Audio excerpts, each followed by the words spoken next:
2, 1. Hello everybody, live from MPT. We're doing a little cicada hunting this afternoon. I'm Jeff Salkin, joined by Mike Raup, Emeritus Professor of Entomology, University of Maryland, Lord of the Cicadas, joins us here to answer your questions. If you have a question about the cicadas that are terrorizing your backyard right now, email it to us, livequestions@mpt.org, livequestions@mpt.org. Mike, this is Christmas for you, isn't it? Yeah, it's our Super Bowl, Jeff. You know, here we go again. We were here in 2004. Look, it's 2021, and we're back again with the cicadas. You get out of the car crawling with cicadas just like this. Yes. You have a colony going in the car? Well, there's a colony that invades my car about every time I open the door. They're up and out in Colombia, as you know, singing in the treetops. But it's chilly today, so the whole crew is kind of down, and they're just waiting for the next sunny day, I think. We picked this location because of this plant. Yeah.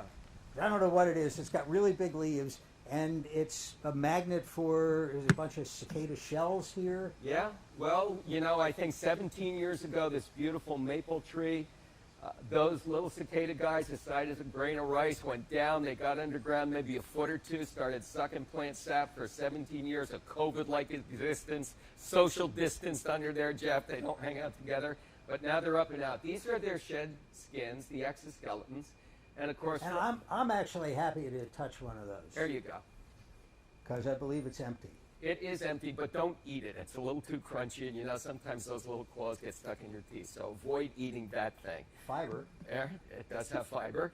And this is what pops out, you know. I'm guessing in the last day or two, you've had several dozen come out from under this tree, and there they are. I've seen in the neighborhood a few of these fail to launch. Yes, You'll see on the tree a shell, Yep. and it looks like the guy got halfway out and got Yeah. stuck.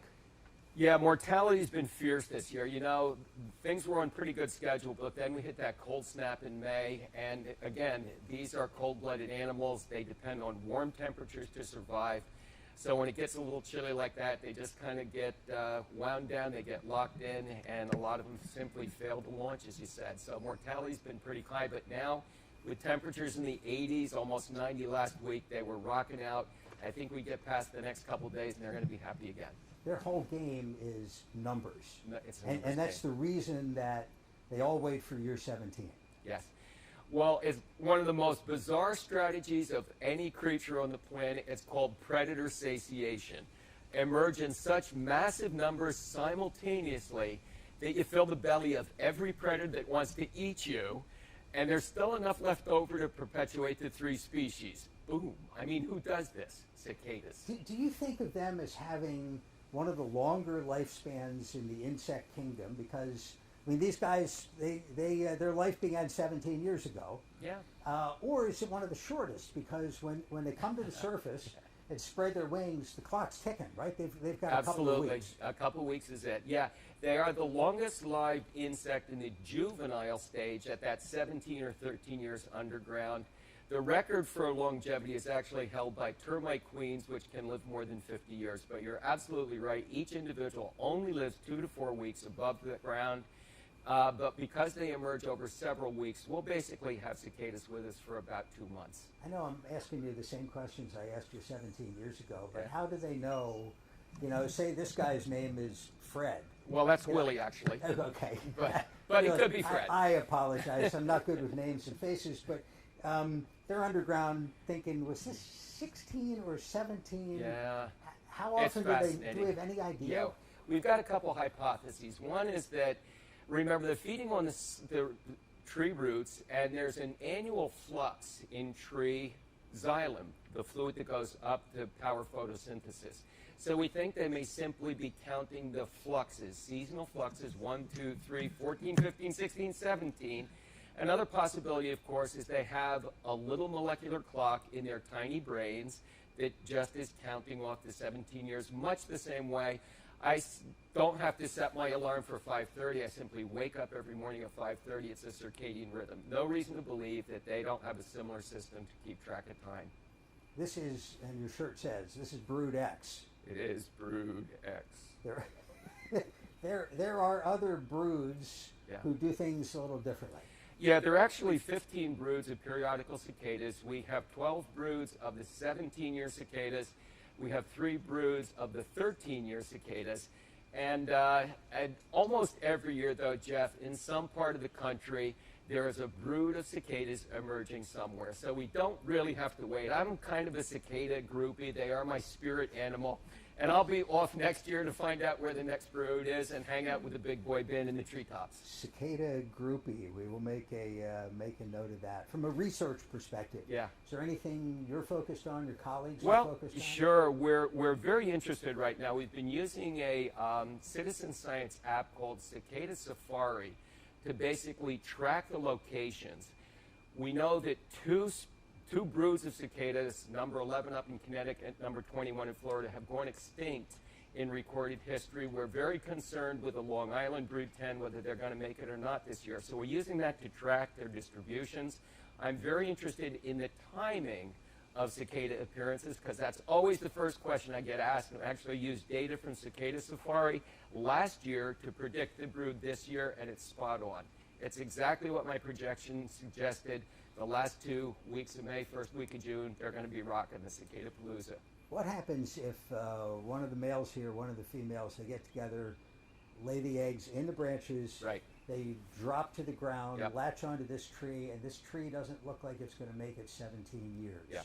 Are they done, or can they move around underground? Well, they don't move much. What we do know is if there are other interdigitating roots, particularly of trees, they probably can switch over, find that next root. However, if people remove those trees within the 17 years and there's no other tree roots to switch over, they're pretty much gone. There's, of course, impervious surface in development. That's going to basically put a beat down on them, and they will be extirpated in places where we build shopping malls and roads and infrastructure. So in those areas, we've lost cicadas, no doubt. The places where they're going extinct, Long Island, you said, is that part of the reason? Well, we think so. Development, of course, has a big influence. Of course, when we first came to America and we chopped down our great forests, that was the first big insult to cicadas because they depend on trees. But in areas, Jeff, like Maryland, where now we're seeing some of our farmland revert to parks, to residential communities with lots of trees, if we've had a forest refuge where they've been hanging on, we're actually seeing increases in cicadas. So in some places, it's going very bad for cicadas. In other places, I think it's actually getting better for cicadas, and I think parts of Maryland are one of those places. Who eats, besides you, and Yeah. I saw you've been everywhere. Was it on NBC or CBS? I think it was CBS where you had dining. a cicada cookie. It looked delicious. Well, it was. It was a cicada emergence cookie. It's like a chocolate chip, and you get the nymphs as they emerge. Basically, you wash them, you freeze them, you parboil them. Then you're going to roast them for 8 to 9 minutes. You're going to put them in the middle of a chocolate chip cookie. And you're going to bake them at 350 for about 9 or 10 minutes. And when they come out, you can also kind of roll them in a little sugar. And they're pretty sweet. They don't eat, right? I mean, have they done all their eating underground, and they're 100% reproduction mode? Right. Well, actually, that's a bit of a misconception. They actually do feed on plants. They've got a little sucking mouth part. If we look right between the front legs. You should show Brian the sucking mouth part. Yes, I know. Sucking mouth parts, Brian. They will actually plug that into the vascular tissue of plants, the xylem tissue, and sip sap. So they do feed as adults. And right now, Jeff, everything on the planet wants to eat a cicada, besides me. The fox in my yard excavated a 30-foot trench eating the nymphs about a month ago. I had someone call. They said they had a raccoon that tore up the front yard. People's golden retrievers have been unearthing these things and gorging on them.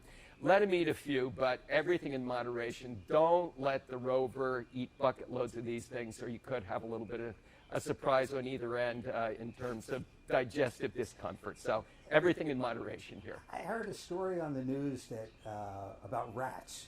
Yeah, that rats are going to have their fill of cicadas, and the argument went that the rats are then going to go reproduce like crazy because they had all the food they could have ever wanted, and that I don't know, 6 months, a year from now, we're going to have a rat problem. Does that make sense? Well, in some ways it does make sense, Jeff. We know that with oak trees, our oak trees in certain years have what we call a mast year, an overabundant production of acorns. And we know following those years, small rodents will increase their populations because there's more food.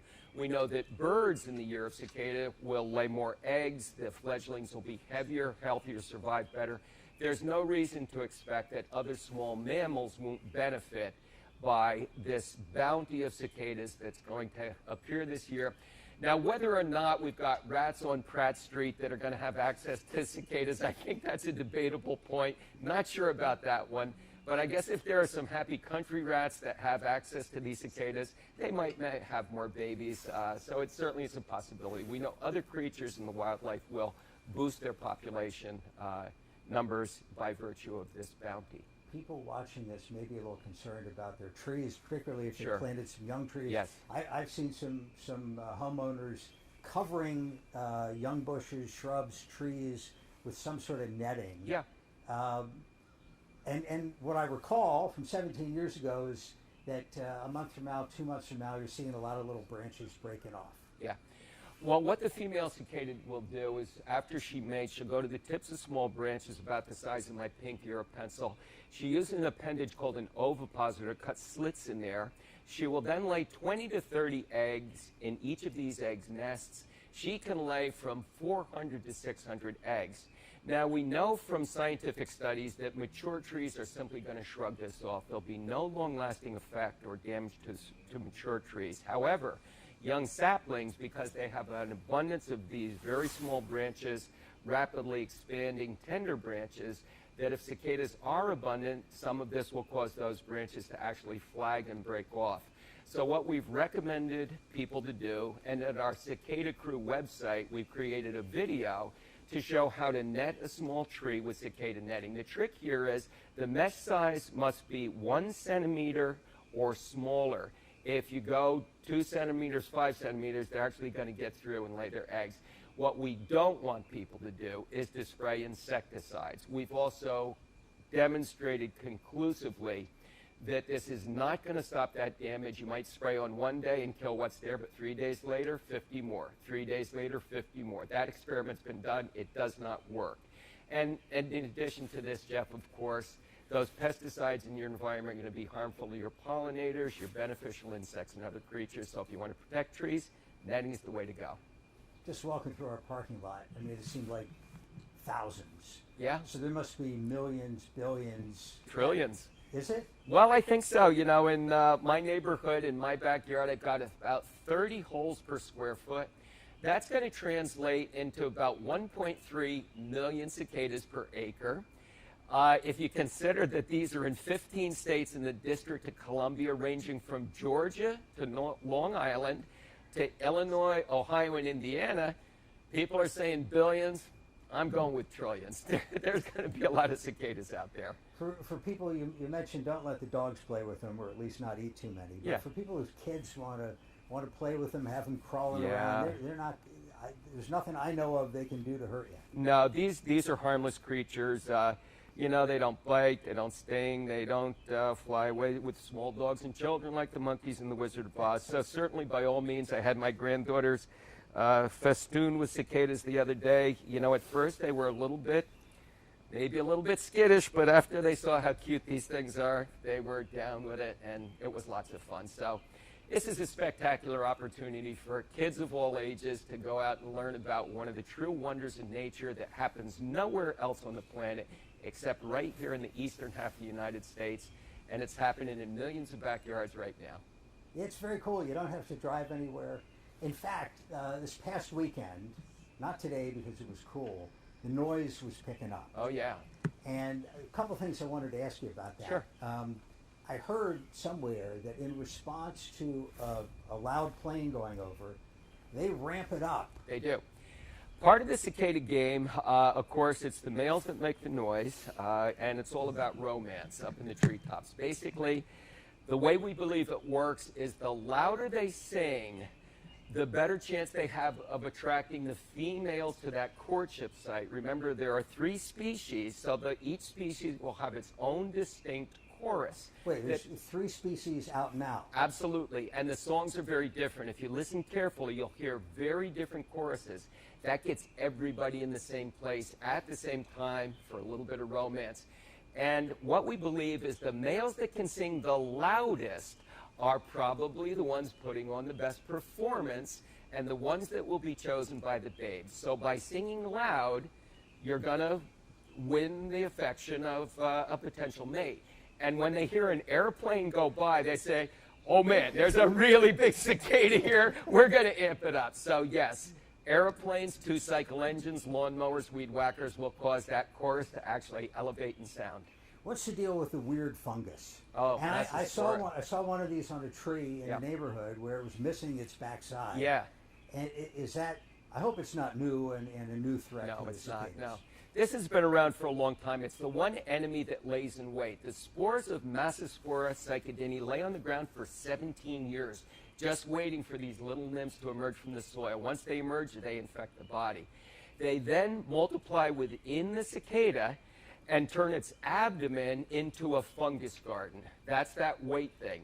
Now, the libido of the cicada is not diminished by this, so he will go attempt to mate with a female, thereby spreading the Massospora fungus.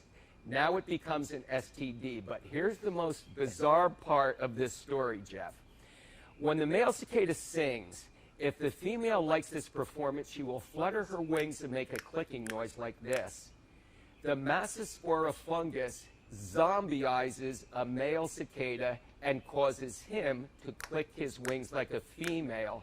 Other males will then be attracted, attempt to mate with that fungus-infected males, further spreading the Massospora throughout the cicada population. How clever is this? All right, so I'm not touching the one that's missing half his backside. No, and don't flick your wings whatever you do, okay? You're going to be in trouble. Mike, tell me the website again. Oh, it's called Cicada Crew UMD. It's our information clearinghouse designed by our team of 8 graduate students. It's got resources, pictures, frequently asked questions, lots of resources, things for kids, things for adults. The students have done a fantastic job with it. Go visit Cicada Crew and you can learn almost anything you need to know about cicadas. And you're still doing Bug of the Week. Yeah, Bug of the Week is rolling along the past 2 months, and for another month we'll be running primarily cicada stories that delve into all the crazy, interesting, and fascinating things these little rascals do, Jeff. Let's make a date. 17 years from now, you and I right here.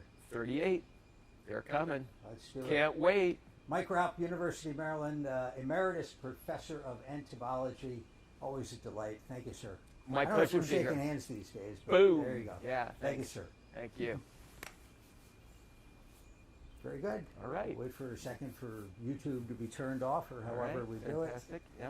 I don't know if I forgot anything important, but No, we covered a great deal there. yeah. A great deal. Yeah, the So you've been Massospora is everywhere. busy. I mean, you're getting calls. You must get 10. Busy. Yeah. We're switching over. We're doing mostly international things now. We've got most of the local stuff covered. Right. But we're doing a lot of international. I can't even remember. Germany's been in 3 times, Japan in once. We did Finland today. The UK's been here. I'm working with a BBC crew and another crew from England filming documentaries. Do they have them? No, this is the only place. This is Okay. the only place. There are other periodical cicadas. There's one in Fiji and another in the Indian subcontinent somewhere that have 2